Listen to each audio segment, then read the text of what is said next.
What's going on, beautiful people? And welcome back to another comic book review video. I'm your majestic sailor over at Supercliff, and if you guys are new to this channel, then do me a solid by smashing that like and subscribe button, and also hit the notification bell so that you'll never miss out on an upload, and so that you will always be kept up to date with your favorite top tier comics happening in the comic book world. And today, folks, we are back at it with the finale of Shang-Chi Vs the Marvel Universe, with Shang-Chi issue number 6, written by the amazing Gene Luen Yang, with the art by Dyke Ron. And guys, if you haven't been keeping up with the series, then definitely check out the playlist within this video's description. It will help catch everyone up on what's been happening. Now check it. For several months, Shang-Chi has reintegrated himself back into the Marvel Universe by bumping heads with the likes of Spider-Man, Captain America, Wolverine, the Fantastic Four, and Iron Man. And each time, he has proven to be an unstoppable force that his father trained him to be. But his dad never taught him how to defeat a god, more specifically, a god of thunder. Thus, without further ado, let's get this sexy show on the road. Alrighty, folks. So our story picks up at the House of the Deadly Saber, just outside of Tokyo, Japan. And with Brother Saber showing Shang-Chi and his sisters the replica of the 10-fist sword of, I'm going to butcher that name, so there it is, the God of Blades and Thunder, which was forged by their father in hopes of harnessing the power of a god. And although it doesn't work to that degree, they feel that the sword must be treated with reverence. Afterwards, Shang gets word from a guard running in that their house is about to be attacked by the Avengers. And alas, we see Captain America, Spider-Man, Mr. Fantastic, and Iron Man attacking the House of the Deadly Saber, with Cap ordering Shang-Chi to hand over the Cosmic Cube. Now, Shang admires Cap's directness in getting straight to the point, and he means no disrespect, but if the cube was lost in the Avengers' possession, then it is their responsibility. Reed Richards tries to reason with Shang to not make the situation any harder than it needs to be, for their sensors trace the cube to their location. Meanwhile, Spidey hopes that this is all some sort of mix-up because he really likes Shang-Chi and so he doesn't want any conflict. But sadly, Iron Man has had enough, and he gives an ultimatum. Either surrender the Cosmic Cube to the Avengers right here and right now, or they will tear the House of Deadly Saber brick by brick until they find it. Chang asks Brother Saber if there's any truth to their claim, since Brother Saber was the one who allegedly gave the Cosmic Cube over to Captain America back in issue 2. However, Brother Saber reasons that their father has always told them that the Westerners tend to lie, and he tells Shang that they are lying. Shang-Chi acknowledges that Brother Saber is offended by Iron Man's rude implications, and that he believes that they are simply mistaken. Either way, the Avengers now have to leave the premises. And with that, Shang-Chi lands the first blow against Iron Man, and immediately it becomes an all-out battle between Shang-Chi and his siblings versus the Avengers. Now, Iron Man threatens that the last time they fought, Tony held back, but he's not going to do it this time. And so Iron Man makes the call, and he brings down the thunder. And thus we see Thor, the god of thunder, landing directly on the house, bringing down the thunder from the sky.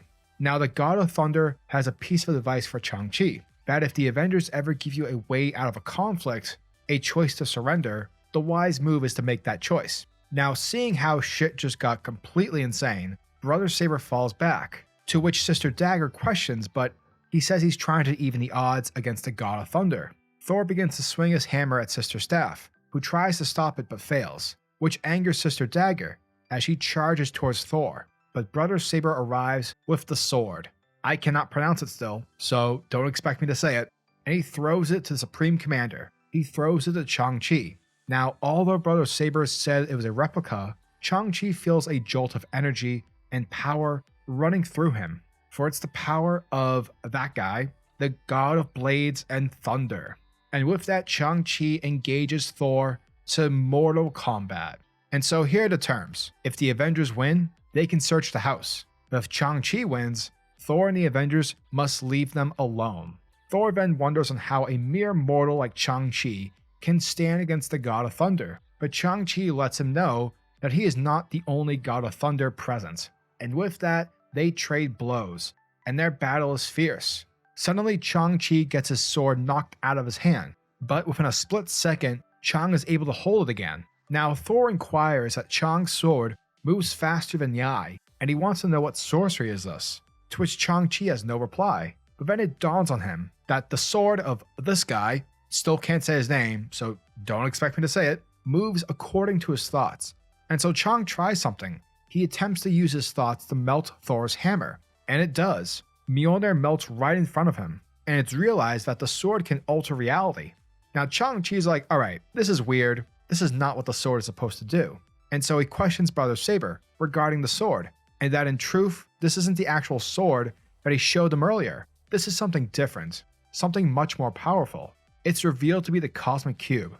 Shang-Chi then accuses Brother Saber of stealing the cube from the Avengers, but he replies that he simply kept it. Brother Saber hates the fact that Chang turned the cube over to the Avengers, as he traded the organization's reputation to win the auction, not to mention what Chang did to Lady Iron Fan, aka his ex-girlfriend. Chang reasons that this is much bigger than Brother Saber's dating life, but Saber says that it's about their family, and that Shang-Chi has let the Avengers compromise their family, and so he must choose, right here and right now, his family or the Avengers. Chang chooses neither. He chooses the truth. The Cosmic Cube is one of the most powerful and dangerous weapons in the entire universe. That is why he handed it over to the Avengers, so they can make sure it never falls into the wrong hands. Now, when it comes to reforming the Five Weapon Society, it's no easy task, and Shang-Chi needs his family by his side, people that he can trust. And by stealing the cube, Brother Saber broke that trust, and so Shang-Chi orders his warriors to turn their champion Brother Saber over to Captain America. Spider-Man appreciates that Shang-Chi did the right thing, and he always knew that's what he would do. But Chang reasons that the rest of the Spidey's friends do not think the same, but Spider-Man corrects him by saying that their friends will come around eventually. To which we see Mr. Fantastic asking Iron Man on how do they know that Shang-Chi didn't just turn his brother in to cover his tracks, to which we see Tony reply saying that they don't, and with that, the Avengers fly away.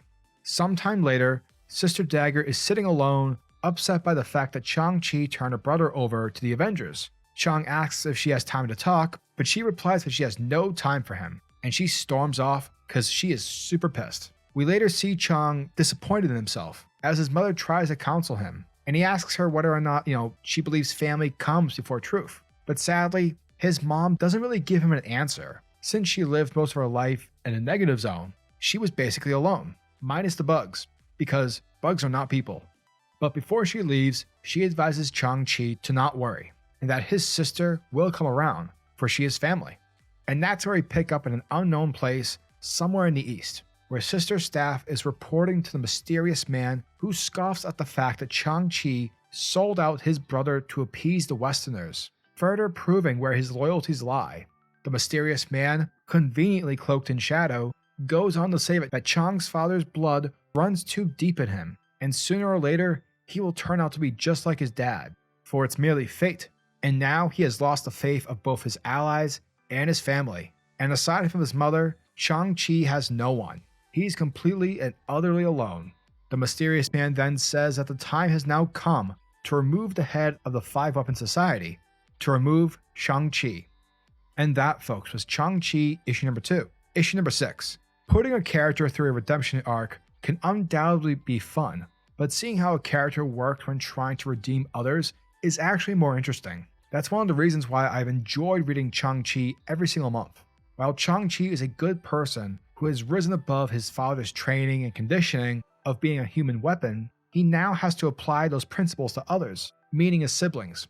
Up to this point, Shang-Chi has towed the line well enough to keep Marvel's superheroes off his back. However, in this issue, Jean Yuan Yang raises the stakes and puts Shang-Chi to the test in the best issue of the series so far. Yang has a real talent for escalation within story tension, as Shang-Chi is placed into his most intense fight yet. While the series up to this point has been a combination of Shang-Chi and his family towing the legal line in order to utilize his father's organization for the greater good, the wider Marvel universe views Chang as a threat. And one of the most impactful elements of Shang-Chi is watching how each independent hero views the situation. For there are people like Cap and Spidey who are hopeful that it's all an act, and that Shang-Chi is just playing a role to save face for his family. But at the same time, Iron Man and Mr. Fantastic aren't convinced. And so it's cool to seeing that the two different views are sort of clashing against one another. It's safe to say that Gene Luen Yang has elevated Shang-Chi to a character whom you want within the larger mix of the Marvel Universe. For the longest time, Shang-Chi was a character who would show up for a flavor, a connection to a different world of Marvel stories, bringing in a different kind of mythology and mysticism. But in issue 6, he's become a complicated and nuanced character. It's always intriguing to see a character towing the line between hero and villain, yet Yang makes you feel for Shang-Chi's conflict over his various battles with the Marvel Universe. Sure, he's infiltrating villainous auctions, but he's doing it with style. Throughout these 6 issues, Shang is doing his best to show his family a different way, and by watching their relationships grow and change over these past 6 issues has been very touching. Perhaps his siblings will never be true heroes, but they are significantly rethinking their roles as villains. That's what makes this final twist stab like a knife. Shang-Chi betraying his brother is incredibly tragic.